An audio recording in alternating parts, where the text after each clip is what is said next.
ಬೆಳೆಸೋದಲ್ಲ ಅಣ್ಣವ್ರ ಅಭಿಮಾನಿಗಳು ಗೌರವ ಬೇಡ ಏನಾಗಿದೆ ಗೊತ್ತಾ ಇವಾಗ ನೀವು ಹೊರಗಡೆ ಕಳಿಸ್ಬಿಟ್ರೆ ಸರ್ ಇಡೀ ಕರ್ನಾಟಕದಲ್ಲಿ ಜನ ಎಲ್ಲ ಬಂದು ಇಲ್ಲಿ ಗಲಾಟೆ ಆಗ್ತಿರೋ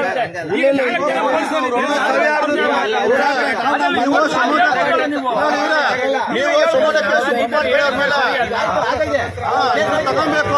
ಅಣ್ಣವ್ರು ಅಂದ್ರೆ ಯಾರೋ ದೇಶ ಬಿಟ್ಟು ಬಂದ್ಬಿಟ್ಟು ಅನ್ನೋರ್ ಬಗ್ಗೆ ಮಾತಾಡ್ತಾರೆ ಅಂದ್ರೆ ಎಷ್ಟು ಇವ್ರದ್ದು ಏನಿದೆ ಕೊಡುಗೆ ಅರೆಸ್ಟ್ ಮಾಡಿ ಅವ್ರನ್ನ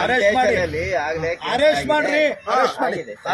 ಮಾತಾಡಿದ್ದೀವಿ ಅದ್ರ ಮುಂದೆ ಏನ್ ಪ್ರೊಸೀಜರ್ ಅದಾದ್ರು ಮಾಡಿ ಮಾಡಿ ಇಲ್ಲ ಹಂಗಲ್ಲ ಚೇತನ್ ಅವರೇ ನೋಡಿ ಇದು ಸುಮ್ಮನೆ ಮುಂದುವರ್ಸೋದು ಬೇಡ ನಿಮ್ಗೊಂದು ಗೌರವ ಕೊಟ್ಟಿದೀವಿ ವಿಶ್ವಾಸ ಕೊಟ್ಟಿದೀವಿ ಬೇಡ ನೀವು ಕೊಡ್ತಾ ಇಲ್ಲ ನೀವು ನೋಡ್ರಿ ರಾಜ್ಕುಮಾರ್ ಅವ್ರ ಬಗ್ಗೆ ಯಾಕ್ರಿ ಎತ್ಕೊಂಡ್ ಬರ್ತೀರಾ ಅವ್ರದ್ದು ಇದಕ್ಕೆ ಏನ್ ಸಂಬಂಧ ಹೇಳಿ ರಾಜ್ಕುಮಾರ್ ಅವ್ರಿಗೆ ನೀವು ಮಾತಾಡ್ಬೇಕಂದ್ರೆ ಯಾವ ಉದ್ದೇಶ ನಿಮ್ಗೇನ ತೊಂದರೆ ಆಗಿದೆ ಅವರಿಂದ ಅಲ್ಲ ನಿಮ್ಮ ಆಸ್ತಿ ಏನ ತಗೊಂಡಿದ್ದಾರಾ ಇಲ್ಲ ಯಾರ್ದನ್ನ ತೊಂದರೆ ಆಗಿದೆ ನೀವು ಅವ್ರ ಬಗ್ಗೆ ಹೇಳ್ಕೊಂಡ್ ಬಗ್ಗೆ ಮಾತಾಡಕ್ಕೆ ನಾವ್ ಹೇಳ್ತಾ ಇಲ್ವಾ ನಾವು ಪ್ರತಿಯೊಬ್ರು ಲಕ್ಷಾಂತರ ಜನ ಬೇಕಾದ್ರೂ ಸೇರ್ತೀವಿ ಇವ್ರನ್ನ ಗಡಿಪಾರ್ ಮಾಡಿಸ್ತೀವಿ ಇವ್ರು ನಮ್ ದೇಶಕ್ಕೆ ಸಂಬಂಧನೇ ಪಟ್ಟಿಲ್ಲ ನೀವ್ ಯಾರು ಫಸ್ಟ್ ಆಫ್ ಆಲ್ ಕೇಳಕ್ಕೆ ನೋಡ್ರಿ ಯಾರು ಫಸ್ಟ್ ಆಫ್ ಆಲ್ ನೋಡಿ ನಾವು ಈಗ್ಲೂ ಹೇಳ್ತಾ ಇದೀವಿ ಅಲ್ಲ ಹಂಗಲ್ಲ ನಾನು ಯಾವ್ದೇ ಕಾರಣಕ್ಕೂ ನೋಡಿ ಅದಲ್ಲ ಸಾಹೇಬ್ರೆ ಈಗ ಯಾಕೆ ಮಾತಾಡ್ಬೇಕಿತ್ತು ನಡೀರಿ ಯಾಕೆ ಇವ್ರು ಕರ್ಕೊಂಡು ನಡೀತೀವಿ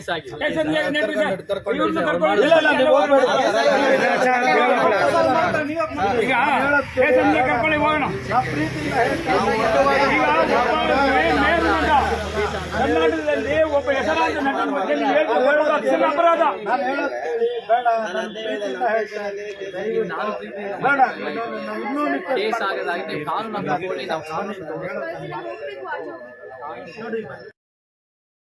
ಬೇಡ ಇದು ದೊಡ್ಡದ್ ಮಾಡ್ಕೊಳ್ಳೋದು ನಾನು ಹೇಳಿಲ್ಲ ನಿಮ್ಗೂ ಅವ್ರಿಗೆ ಏನಿದೆ ಏನಾದ್ರೂ ಇದ್ರೆ ಹೇಳಿ ಏನಿದೆ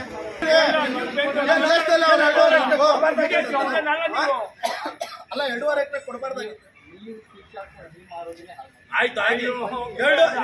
ಕೇಳಿ ಚೇತನ್ ಅವರೇ ದಯವಿಟ್ಟು ನಾನು ಹೇಳೋವಂಥದ್ದು ನಾನು ಮಾತಾಡ್ತೀವಿ ಬೇಡ ಇದನ್ನ ನಾವು ಹೇಳ್ತಾ ಇದೀವಿ ಇನ್ನೂ ರಿಕ್ವೆಸ್ಟ್ ಮಾಡ್ತಾ ಇದೀವಿ ಬೇಡ ಕಾನೂನು